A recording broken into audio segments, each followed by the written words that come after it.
Hello friends, সবাইকে welcome জানাই নতুন একটি ভিডিওতে। এই মুহূর্তে যে গুরুত্বপূর্ণ বিগ ব্রেকিং নিউজের দিকে নজর রাখবো সেটি হচ্ছে প্রাথমিক টেটের রেজাল্ট সংক্রান্ত গুরুত্বপূর্ণ আপডেট।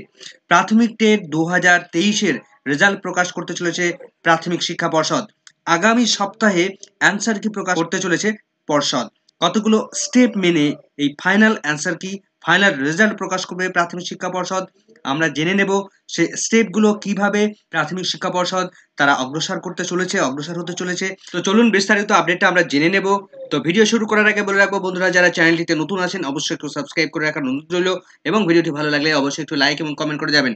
তো এই মুহূর্তে সব থেকে গুরুত্বপূর্ণ আপডেট যেটা হচ্ছে 2022-এর প্রাথমিক টেটের রেজাল্ট প্রকাশ করতে চলেছে প্রাথমিক শিক্ষা পর্ষদ। আমরা জানি গত 10ই ডিসেম্বর 2023 তারিখে প্রাথমিক শিক্ষা পর্ষদ সারা রাজ্যব্যাপী প্রাথমিক টেটের পরীক্ষা নিয়েছিল। সেই টেটের রেজাল্ট প্রকাশ করতে চলেছে প্রাথমিক শিক্ষা পর্ষদ। তো প্রাথমিক টেটের ফাইনাল রেজাল্ট প্রকাশের আগে কতগুলো স্টেপ ফলো করবে প্রাথমিক শিক্ষা পর্ষদ, তার প্রভিশনাল অ্যান্সার কি প্রকাশ করবে। আগামী সপ্তাহেই প্রাথমিক শিক্ষা পর্ষদ তার প্রভিশনাল অ্যান্সার কি প্রকাশ করতে চলেছে প্রাথমিক টেট 2023-এর।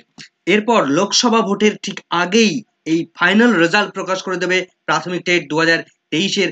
ফাইনাল রেজাল্ট প্রকাশ করবে প্রাথমিক শিক্ষা পর্ষদ। লোকসভা ভোটের আগে রেজাল্ট প্রকাশ নিয়ে, সেই লক্ষ্যমাত্রা নিয়ে প্রাথমিক শিক্ষা পর্ষদ খুব তৎপরতার সঙ্গে কাজ চালিয়ে যাচ্ছে। তার রেজাল্ট, সমস্ত বিস্তারিত রেজাল্ট রেডি করার জন্য তারা কিন্তু খুব দ্রুত কাজ করে যাচ্ছে। এবারের টেটে প্রায় 2.5 লক্ষেরও বেশি ক্যান্ডিডেট প্রাথমিক টেট দিয়েছে। গতবারের তুলনায় অনেকটাই কম। তার কারণ গতবার বিএড ক্যান্ডিডেটরা ছিল, এবারে প্রাথমিক শিক্ষক নিয়োগ প্রক্রিয়ায় বিএড যেহেতু ইনএলিজেবল হয়ে গেছে, সেহেতু বিএডরা সম্পূর্ণভাবে বেরিয়ে গেছে, শুধুমাত্র ডিএলএড রাই পরীক্ষা দিয়েছে। তার কারণে প্রায় 2.5 লক্ষ চাকরি প্রার্থী তারা টেট পরীক্ষা দিয়েছে টেট প্রার্থী হিসেবে। রাজ্যে খুব দ্রুতই লোকসভা ভোটের বিজ্ঞপ্তি প্রকাশ করে দেবে। এখন অনেকে প্রশ্নচিহ্ন তুলেছেন যে লোকসভা ভোটের বিজ্ঞপ্তি প্রকাশ হয়ে গেলে তারপরে কি প্রাথমিক শিক্ষা পর্ষদ আর রেজাল্ট প্রকাশ করতে পারবে। কিন্তু পর্ষদ সূত্রে যেটুকু খবর পাওয়া গেছে যে প্রাথমিক টেটের বিজ্ঞপ্তি দীর্ঘদিন ধরেই চলছে, দীর্ঘদিন আগে থেকে তার বিজ্ঞপ্তি প্রকাশ হয়েছে। তার টেট পরীক্ষা কন্ডাক্ট প্রক্রিয়া ইতিমধ্যে কমপ্লিট হয়ে গেছে। প্রভিশনাল অ্যান্সার কি প্রকাশ করবে, তারপরে আবার রেজাল্ট আসবে। সুতরাং একটা ধারাবাহিক একটা প্রক্রিয়া চলছে কিন্তু দীর্ঘদিন ধরে। এখনো পর্যন্ত লোকসভা ভোটের বিজ্ঞপ্তি প্রকাশ হয়নি, তার আগে এই সমস্ত স্টেপগুলো একটার পর একটা চলছে। যেহেতু এটা একটা অনগোয়িং প্রসেস, একটা কন্টিনিউ প্রসেস, সেহেতু প্রাথমিক টেটের রেজাল্ট প্রকাশ করতে প্রাথমিক শিক্ষা পর্ষদকে কোনো রকম ভাবে বাধার সম্মুখীন হতে হবে না। তাই সবকিছু ঠিকঠাক থাকলে মার্চ মাসের শেষের দিকে বা এপ্রিল মাসের প্রথম দিকে কিন্তু প্রাথমিক শিক্ষা পর্ষদ ফাইনাল রেজাল্ট প্রকাশ করতে পারে প্রাথমিক টেট 2023-এর। যদিও সমস্ত বিষয়টা প্রাথমিক শিক্ষা পর্ষদের বর্তমান চেয়ারম্যান গৌতম বাবু তিনি কিন্তু সাংবাদিক সম্মেলন করে সমস্ত বিস্তারিতটা জানিয়ে দেবেন সবাইকে। প্রভিশনাল অ্যান্সার কি প্রকাশের পর 7 দিন আপনার ফিডব্যাক জানাতে পারবেন। অর্থাৎ কোনো প্রশ্নপত্র যদি ভুল থেকে থাকে, আপনার কাছে যদি প্রুফ থেকে থাকে, তাহলে কিন্তু আপনি আপনার ফিডব্যাক জানাতে পারবেন প্রাথমিক শিক্ষা পর্ষদকে। তো সামগ্রিক বিষয়টা কিভাবে করতে চলেছে প্রাথমিক শিক্ষা পর্ষদ, কি কি স্টেপ ফলো করতে চলেছে, ফাইনাল অ্যান্সার কি যেটা প্রকাশ করবে তার আগে কি আপনি অ্যান্সার কি চ্যালেঞ্জ করতে পারবেন, সেগুলো আমরা জেনে নেব। তো প্রাথমিক টেটের 2023-এর ফাইনাল রেজাল্ট প্রকাশের আগে 4টি স্টেপ ফলো করবে প্রাথমিক শিক্ষা পর্ষদ। প্রথম স্টেপ হচ্ছে প্রভিশনাল অ্যান্সার কি প্রকাশ করবে প্রাথমিক শিক্ষা পর্ষদ। আগামী সপ্তাহে প্রাথমিক শিক্ষা পর্ষদ তার প্রাথমিক টেট 2023-এর প্রভিশনাল অ্যান্সার কি প্রকাশ করে দিতে পারে প্রাথমিক শিক্ষা পর্ষদ। সেরকম ভাবেই প্রাথমিক শিক্ষা পর্ষদের তৎপরতা চলছে। তো প্রভিশনাল অ্যান্সার কি প্রকাশ করে দেওয়ার পর আপনার যদি কোথাও মনে হয় যে প্রাথমিক শিক্ষা পর্ষদ ভুল অ্যান্সার নিয়েছে, কোনো প্রশ্নের অপশন নিয়ে যদি আপনার কাছে যথার্থ প্রুফ থেকে থাকে, কোনো ডকুমেন্টস থেকে থাকে, তাহলে কিন্তু আপনি সেই অ্যান্সার কিটা চ্যালেঞ্জ করতেই পারবেন। তো প্রভিশনাল অ্যান্সার কি প্রকাশ করে দেওয়ার পর প্রাথমিক শিক্ষা পর্ষদ আপনার চ্যালেঞ্জিং নোটিফিকেশন প্রকাশ করবে। অর্থাৎ যদি কোনো কোশ্চেনের মধ্যে আপনার ভুল থেকে থাকে বা আপনার যদি মনে হয় যে এই প্রশ্নে ভুল আছে, তাহলে কিন্তু আপনাকে সেই প্রশ্নের উত্তরে চ্যালেঞ্জ করার জন্য আপনার নোটিফিকেশন প্রকাশ করবে প্রাথমিক শিক্ষা পর্ষদ। সেই চ্যালেঞ্জিং নোটিফিকেশনে প্রাথমিক শিক্ষা পর্ষদ আপনাকে 7 দিন সময় দেবে। 7 দিনের মধ্যে আপনাকে ফিডব্যাক জানাতে হবে বা আপনাকে চ্যালেঞ্জ জানাতে হবে। তারপর আর কিন্তু কোনো রকম ভাবে সুযোগ পাবেন না। তবে এখানে একটা বড় প্রশ্ন চিহ্ন আছে, সেটা হচ্ছে প্রত্যেকটা প্রশ্নে যদি আপনি চ্যালেঞ্জ করতে চান, তাহলে কিন্তু প্রত্যেকটা প্রশ্ন পিছু আপনাকে 1000 টাকা দিতে হবে। সেক্ষেত্রে আপনার একটি প্রশ্নের জন্য 1000 টাকা, দুটি প্রশ্নের জন্য 2000, তিনটি হলে 3000, চারটি প্রশ্ন হলে 4000, পাঁচটি প্রশ্ন হলে 5000, এভাবে কিন্তু বাড়তে থাকবে।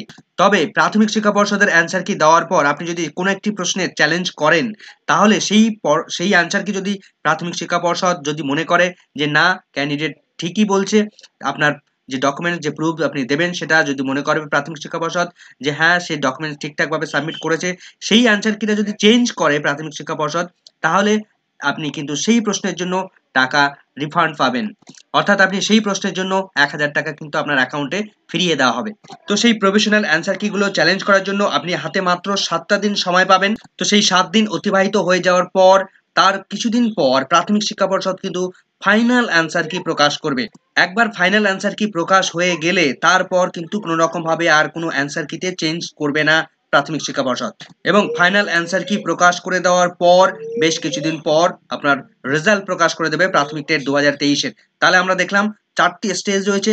প্রথমে প্রভিশনাল অ্যান্সার কি প্রকাশ করবে প্রাথমিক শিক্ষা পর্ষদ, তারপর চ্যালেঞ্জিং নোটিফিকেশন প্রকাশ করবে প্রাথমিক শিক্ষা পর্ষদ, তারপর আপনার ফাইনাল অ্যান্সার কি দেবে। চ্যালেঞ্জিং নোটিফিকেশনের পর 7 দিন আপনাকে সময় দেওয়া হবে। 7 দিন ধরে আপনি আপনার ফিডব্যাক জানাবেন বা চ্যালেঞ্জ জানাবেন। তারপর ফাইনাল অ্যান্সার কি প্রকাশ করবে প্রাথমিক শিক্ষা পর্ষদ। তারপরে আপনার ফাইনাল রেজাল্ট প্রকাশ করে দেবে। 2023-এর যে টেট হয়েছিল তার রেজাল্ট প্রকাশ করে দেবে প্রাথমিক শিক্ষা পর্ষদ।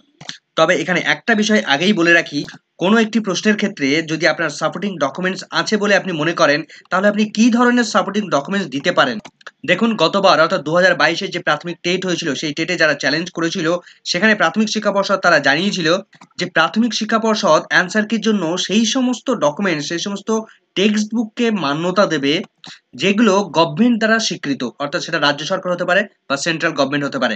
সেক্ষেত্রে দেখা হবে রাজ্যের বিভিন্ন যে টেক্সট বুকগুলো রয়েছে, অর্থাৎ বিভিন্ন ক্লাসের যে টেক্সট বুকগুলো রয়েছে সেই টেক্সট বুকে কি উল্লেখ করা হয়েছে, সেই প্রশ্নের রেসপেক্টে কি উল্লেখ করা হয়েছে কোথাও না কোথাও থাকতে পারে।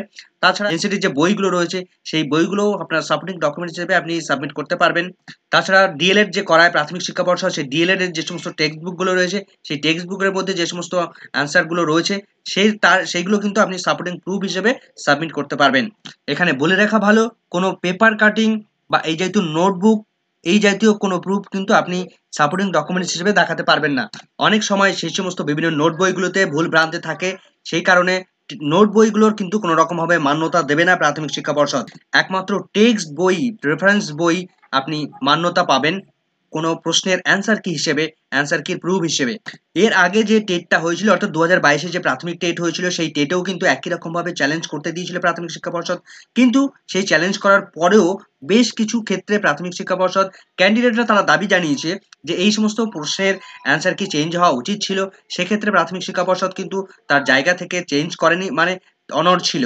তার ফলে 2022-এর প্রাথমিক টেটের বেশ কতগুলো প্রশ্ন নিয়ে কিন্তু চ্যালেঞ্জের মুখে পড়ে কলকাতা হাইকোর্টের দ্বারস্থ হয় বেশ কিছু চাকরি প্রার্থী, বেশ কিছু টেট প্রার্থী। 2022-এর যে টেট সেই টেটে প্রায় 12 থেকে 14টি প্রশ্ন চ্যালেঞ্জের মুখে পড়ে এবং কলকাতা হাইকোর্টে মামলা হয়। বেশ কিছু মামলা ইতিমধ্যে খারিজ হয়ে গেছে, ডিসপোজ হয়ে গেছে, কিন্তু এখনো পর্যন্ত কিছু মামলা এখনো কিন্তু পেন্ডিং অবস্থায় রয়েছে। সেই মামলার ভবিষ্যৎ কি হবে এখনো পর্যন্ত কিন্তু কোনো রকম ভাবে ফাইনাল আউটকাম কিছু এখনো বেরোয়নি। সেই মামলাগুলোর এখনো বিশেষভাবে তেমন কোনো শুনানি হয়নি। একটা দুটো শুনানি হয়েছে কিন্তু এখনো পেন্ডিং অবস্থায় রয়েছে। তো যাই হোক, আগামী সপ্তাহে 2023 প্রাথমিক টেটদের জন্য সুখবর আসতে চলেছে। তাদের প্রভিশনাল অ্যান্সার কি প্রকাশ করতে চলেছে প্রাথমিক শিক্ষা পর্ষদ।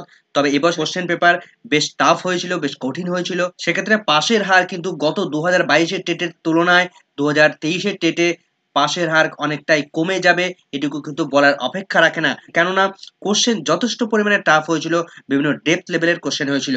তো আগামী সপ্তাহে প্রভিশনাল অ্যান্সার কি দেখার পর আরো বেশ কিছুদিন সময় দেবে প্রাথমিক শিক্ষা পর্ষদ। তারা চ্যালেঞ্জের জন্য নোটিফিকেশন দেবে, 7 দিনের মধ্যে আপনারা চ্যালেঞ্জ করতে পারবেন। তারপর ফাইনাল অ্যান্সার কি প্রকাশ করবে, তারপর ফাইনাল রেজাল্ট প্রকাশ করে দেবে প্রাথমিক শিক্ষা পর্ষদ। তবে লোকসভা ভোটের আগেই কিন্তু প্রাথমিক শিক্ষা পর্ষদ রেজাল্ট প্রকাশ করে দিতে চলেছে 2023-এর, সেই দিকেই এগোচ্ছে প্রাথমিক শিক্ষা পর্ষদ। তো যাই হোক, এটুকুই আপডেট ছিল। ভিডিওটি ভালো লাগলে অবশ্যই একটু লাইক, কমেন্ট এবং শেয়ার করে যাবেন। চ্যানেলটিতে নতুন হলে অবশ্যই একটু সাবস্ক্রাইব করে রাখার অনুরোধ রইল। সকলকে ধন্যবাদ।